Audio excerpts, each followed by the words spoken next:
Yesus itu berpesan kepada di dalam Matius agar waspada kepada nabi-nabi palsu. Nabi di situ adalah pewarta, penyampai firman. Waspadalah terhadap penyampai-penyampai firman yang datang kepadamu dengan menyamar seperti domba. Rasulullah Muhammad SAW tidak pernah datang menyamar seperti domba, menyamar seperti Bani Israel, atau menyamar seperti salah satu dari suku Bani Israel. Rasulullah tidak pernah. Nabi kami nggak pernah nyamar seperti itu. Tetapi justru yang nyamar seperti keturunan Bani Israel itu dari sisi Anda. Kata Yesus, sesungguhnya mereka adalah serigala yang buas. Kalau kita melihat domba ini identik dengan Yahudi, serigala ini identik dengan Roma. Ini yang perlu saudara pahami. Lagi pula, nabi-nabi palsu itu di dalam kitab saudara diterangkan dari Yerusalem. Yeremia 23 nomor 13 sampai nomor 16, Kisah Para Rasul 20 nomor 28 sampai 31, 1 Yohanes 2 18 19, Matius 7 nomor 15 sampai nomor 23. Semua berasal dari Yerusalem. Tidak ada itu nabi palsu dari Arab di kitab Anda. Tunjukkan datanya kalau ada.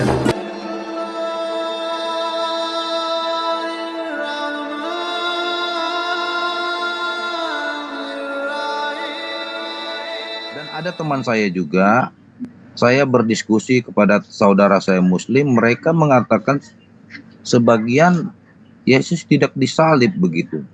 Nah, saya berpikir begitu, loh kok ada dua tanggapan begitu ya.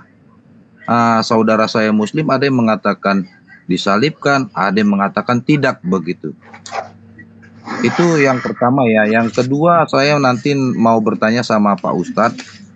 Di surah Maryam 19 ayat 1 itu definisi kahayas itu siapa gitu? Atau insan gitu. Nanti saya boleh bertanya kepada Pak Ustadz begitu, siapakah kahayas di surat Maryam 19 ayat 1.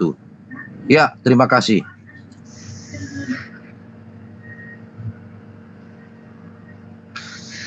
Iya, gimana? Ya, saya tidak menemukan ada pertanyaan. Pak Ustadz, saya mau bertanya sedikit. Iya. Cuma ayat ini aja gitu. Di surah Maryam 19 ayat 1 itu definisi atau artinya kahayas itu siapa Bapak? Boleh Bapak kasih tahu Pak? Silakan. Iya. Jadi menjawab dari pertanyaan saudara, Al-Quran menuntun saya untuk kemudian memberikan jawaban di dalam surah Ali Imran ayat 7. Di situ diterangkan, huwallazi anzala 'alaikal kitab minhu ayatum muhkama hunna ummul kitab wa hurima mutasyabihat. Jadi ada muhkamat, ada mutasyabihat.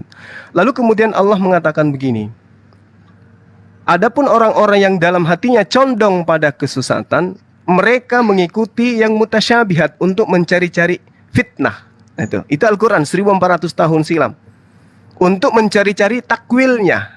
Lalu Allah mengatakan, padahal kata Allah, wa ma ya'lamu ta'wila illallah. Tidak ada yang mengetahui takwil kecuali Allah. Nah, tapi kalau saudara saya ingin mentakwilkan ayat tadi, silakan aja, tidak dilarang. Tapi Al-Quran sudah mengatakan yang mampu mentakwil dan mengetahui takwilnya itu hanya Allah. Di luar daripada itu, kalau ada orang yang ingin mentakwilkan, pasti tujuannya untuk mensesatkan. Saya kira itu jawaban saya, simple, sederhana. Surah Ali Imran ayat 7 menjawab saudara saya kemudian. Nah, terkait dengan adanya umat Islam yang mengaku bahwa Nabi Isa itu tidak disalib atau Nabi Isa itu disalib, saya rasa saya perlu untuk berdialog langsung dengan oknumnya, karena di Al-Quran itu sangat jelas dikatakan bahwa penyaliban itu terjadi. Padahal mereka tidak membunuhnya dan tidak pula menyalibnya. Tetapi orang yang diserupakan dengan Nabi Isa alaihissalam, ma lahum bihi min ilmi illa tiba'azin wa ma qataluh yaqina. Mereka tidak yakin tentang penyaliban, tapi penyaliban itu ada. Nah, yang disalib ini sudah pasti bukan Nabi Isa alaihissalam, tetapi oknum orang lain yang diserupakan dengan Nabi Isa alaihissalam. Itu Surah An-Nisa ayat 157 sampai 158 menjelaskan itu. Demikian. Baik, terima kasih Pak Juma atau Pak Ustadz dengan tanggapan Bapak. Nah, jadi saya mengerti juga sih kalau namun itunya dalam yang ada tertulis dalam Al-Quran, saya tidak bisa membantah gitu ya. Tetapi saya sudah berdialog langsung sih tentang surah Maryam 19 ayat 1, yaitu di Jom.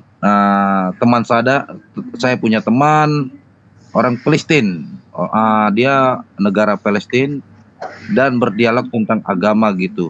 Baik dia bertanya ke Kristenan juga, baik saya bertanya sebaliknya tentang agama Muslim gitu. Nah, seketika dia menjelaskan Bapak, kepada saya di surah Maryam itu, Kahayas ini adalah dia menanggapin dan menerangkan dari ayat-ayat itu dan tulisan-tulisan Arabnya mengatakan arti Kahayas itu, my friend, adalah Tuhan Yesus atau Kristus Tuhan, katanya begitu Bapak. Ini pribadi saya ya, di Zoom bersama dia gitu. Jadi kami saling bertukar pendapat dan saling bertanya begitu.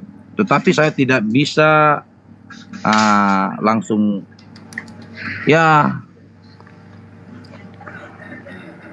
kalau memang itu yang Pak Ustadz katakan tadi, saya terima dengan baik karena itu keimanan Bapak gitu.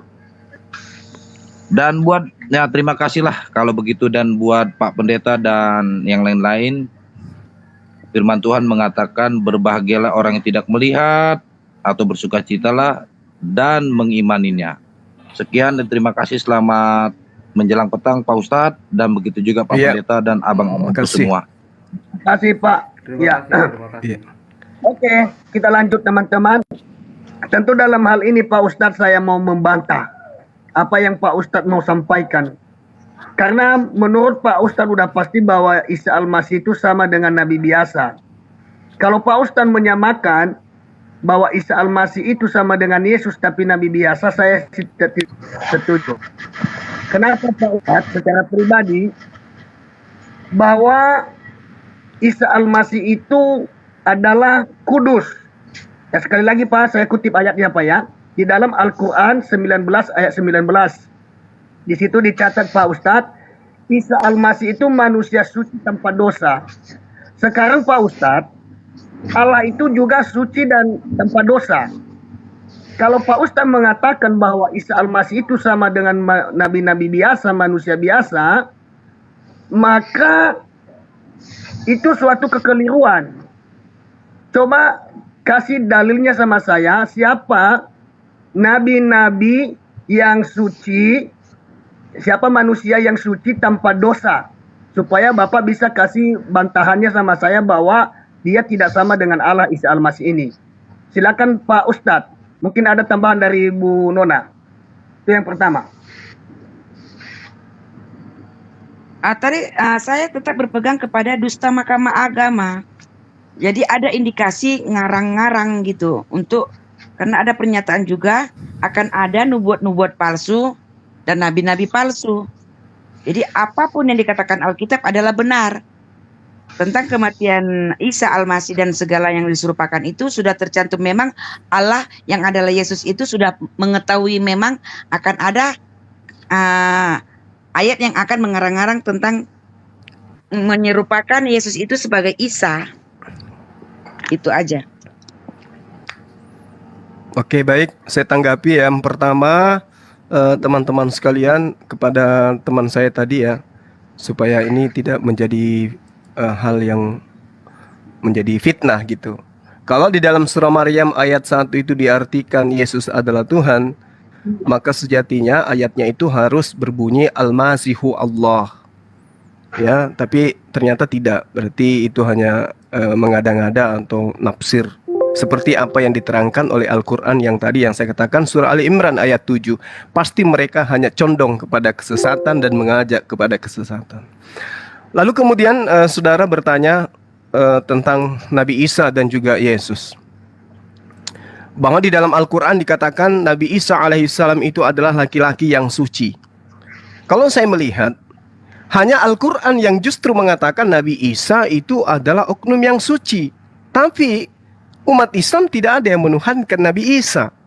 Sebaliknya, di kitab saudara diceritakan Yesus itu terkutuk di atas tiang salib, tapi justru dituhankan.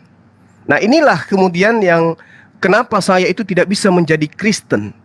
Di agama saya Nabi Isa suci tapi bukan Tuhan. Dia adalah manusia yang super hebat. Tapi kedudukannya tetap saja manusia. Sesuper-supernya dia, sehebat-hebatnya dia, pencipta langit dan bumi, jauh lebih hebat. Isa alaihissalam bukan apa-apa dibandingkan pencipta langit dan bumi. Nah, di kitab saudara dia terkutuk, tapi dia dituhankan. Lalu kemudian kalau Bapak mengatakan dia tidak punya dosa. Kemarin ini saya sudah menjelaskan. Di dalam Matius 24 nomor 3, dia bercakap-cakap dengan murid-muridnya di Bukit Zaitun. Apa yang dikatakan? Katakan kepada kami, wahai guru, bila manakah itu terjadi, yaitu kiamat? Apakah yang menjadi tanda kedatanganmu dan tanda kesudahan dunia ini? Artinya tanda kiamat ini terjadi itu apa tandanya? Lalu kemudian Yesus menjawab. Dikatakan bahwasanya, aku Yesus berkata kepadamu, sesungguhnya angkatan ini tidak akan berlalu sebelum semua ini terjadi. Bahkan lebih berani dia mengatakan bahwasanya ada di antara kamu yang masih hidup dan akan melihat. Di sini ada yang tidak akan mati sebelum mereka melihat anak manusia datang sebagai raja dalam kerajaannya. Matius 16 nomor 28. Tapi faktanya angkatan yang hidup di zaman Yesus semuanya pada mati semua. Yesus belum datang yang kedua kalinya, Pak. Ini silakan Anda nilai sendiri pernyataan Yesus ini apakah benar atau dusta. Kemudian dikatakan orang yang disalib bersama dengan dia. Pada hari ini engkau akan bersama aku di Firdaus. Faktanya Yesus masih mutar-mutar 40 hari, Pak. Dan orang yang disalib juga itu tidak ada ke Firdaus. Ini juga dusta. Alhamdulillah, di Islam justru diterangkan Nabi Isa alaihissalam terkemuka di dunia, terkemuka di akhirat. Tetapi kedudukannya hanya sebagai makhluk. Manusia suci dia. Makhluk yang disempurnakan akhlaknya. Makhluk yang disempurnakan karunia akalnya. Sehingga dia tidak berkata selain apa yang diperintahkan untuk ia katakan. Subhanallah, maha suci engkau ya Allah. Aku tidak mengatakan sesuatu apa yang bukan hakku untuk aku katakan. Ini di dalam iman kami. Tetapi kemudian kami tidak jatuh di dalam penyembahan terhadap oknum tersebut. Tapi kalau di agama saudara, Yesus mati dalam keadaan terkutuk. Dihinakan dia di sana. Ditampar, diludahin, diseret, dibunuh, dan seterusnya. Tapi jatuh-jatuhnya menghantar sahabat kita kepada penyembahan terhadap oknum ini. Nah, inilah yang saya katakan bahwasanya sebenarnya oknum yang kita sedang bicarakan ini adalah nabi dan rasul yang diutus oleh pencipta langit dan bumi kepada Bani Israel. Yang membedakan kita kemudian adalah konsep yang datang belakangan. Setelah Yesus terangkat ke langit, ada muncul ajaran dia adalah Tuhan, dia adalah Mesias, dia adalah Juru Selamat, dia adalah dan adalah dan adalah. Sementara Islam kembali menyatakan ajaran Yesus itu sendiri. Dia hanya utusan Tuhan yang diberi nikmat kenabian, mengajak Bani Israel untuk kembali kepada hukum Taurat, menyembahnya kepada Tuhannya Abraham, Ishak, dan Yakub. Itu yang umat Islam pahami. Nah, sehingga ketika sahabat saya Kristen di sini mengatakan beda, memang beda dalam konsep iman, tapi oknumnya satu. Dialah anak manusia yang lahir tanpa ayah, yang datang di tengah-tengah Bani Israel, yang kemudian mengajarkan hikmat Injil kepada Bani Israel, yang berpesan waspadalah akan banyak pengajar-pengajar palsu, akan banyak serigala-serigala yang menyamar domba, dalam kurung menyamar Bani Israel. Demikian, silakan. Oke, terima kasih. Menurut saya Pak Ustadz, belum Pak Ustadz menjawab pertanyaan saya. Ya, belum Bapak Ustadz menunjukkan dalilnya sama saya ya. Memang benar bahwa Yesus Kristus itu suci dan kudus. Yesus itu tanpa dosa Pak Ustadz. Dan di sana juga dicatat di kitabnya Bapa sebenarnya bahwa Isa Al-Masih itu manusia suci tanpa dosa. Pertanyaan saya tadi Pak Ustadz, tujukan siapa nabi-nabi yang tertuju pada dirinya bahwa dia itu manusia suci tanpa dosa selain Isa Al-Masih. Itu yang pertama Pak Ustadz belum menjawab dan belum menunjukkan dalilnya ke saya. Nah, tentu dalam hal ini Pak Ustadz, kalau Yesus itu tidak mati, kalau Yesus itu tidak bangkit dari antara orang mati, kalau Yesus itu tidak disalib, ya, maka saya tidak mentuhankan Yesus. Karena Yesus itu datangnya dari surga, turun ke bumi dan kembali ke surga. Mungkin ada tambahan dari teman-teman yang lain, silakan. Iya, izin tambahkan sebentar sedikit. Jadi Pak Ustadz Sumah mengambil ayat Alkitab yang dia tidak paham maksud ayat Alkitab itu. Dia mencomot ayatnya, tidak tahu pasal apa yang dibicarakan. Kita bicara tentang kematian Yesus. Pada Lukas 24 ayat 26, Yesus berkata dengan jelas, bukankah Mesias harus menderita? Jadi kalau dia tidak melalui penderitaan, dia bukanlah Mesias. Saya kasih lagi perkataan Yesus, Yohanes 10 ayat 11, ayat 17 dan ayat 18. Yesus berkata apa? Gembala yang baik akan memberikan nyawanya. Dia akan memberikan nyawanya bagi penebusan dosa domba-dombanya. Perkataan Yesus lagi di Markus 8 ayat 31 sampai 33 ketika dia mengatakan, aku akan pergi ke Yerusalem, menderita, mati dan bangkit pada hari ketiga. Tetapi Simon Petrus yang mendengarkan hal itu, dia bilang, ya Tuhan, kiranya hal itu sekali-kali jangan terjadi kepadamu. Dia tidak mau Yesus mati. Lalu apa yang Yesus katakan? Enyahlah kau iblis, engkau tidak tahu apa kehendak Bapa. Jadi iblis tidak tahu apa kehendak Tuhan lewat penebusan. Makanya di kitab 2 Petrus 2 ayat 1 mengatakan dengan jelas bahwa sang guru-guru palsu atau nabi-nabi palsu itu akan menyangkal tentang penebusan yang dilakukan oleh Tuhan. Kenapa penebusan itu harus dilakukan dengan nyawa? Dalam kitab Taurat sudah jelas, Imamat 4 ayat 32. Ketetapan Tuhan bagi Musa untuk bangsa Israel bahwa penebusan akan dosa harus diganti dengan nyawa domba jantan. Harus ada pergantian nyawa di situ. Makanya dalam Yohanes 1 ayat 29 ketika Yohanes Pembaptis melihat Yesus, dia mengatakan dengan jelas, lihatlah anak domba Allah yang akan menghapus dosa manusia. Jika kita balik lagi di Sakaria 9 ayat 11, Yahweh berkata dengan jelas, inilah darahku, darah perjanjian yang akan ditumpahkan untuk kamu. Makanya pada malam terakhir sebelum Yesus disalib, Yesus mengangkat cawan dan berkata dengan sangat jelas, inilah darahku, darah perjanjian yang harus memang ditumpahkan. Ya, waktunya habis, silakan Pak, waktunya habis, silakan. Perhatikan waktu ya. Oke, Pak Juma menanggapi. Baik, terima kasih saudara saya ya. Jadi gini, ketika kemudian berbicara Pak Pendeta Trosoki tentang kesucian, Pak, kami di Islam itu tidak membeda-bedakan daripada para nabi.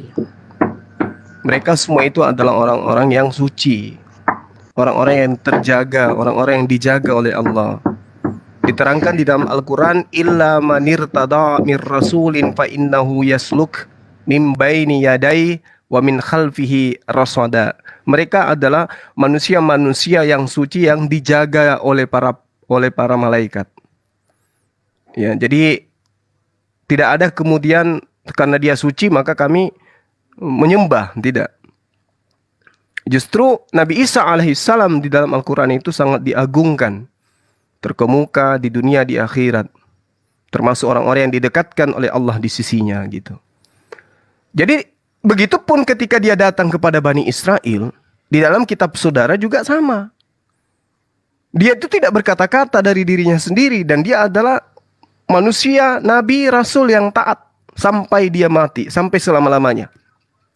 Nah, lalu kemudian ketika saudara tadi mengatakan tentang nabi palsu dan segala macam yang ada, justru saya mengatakan begini, Bung.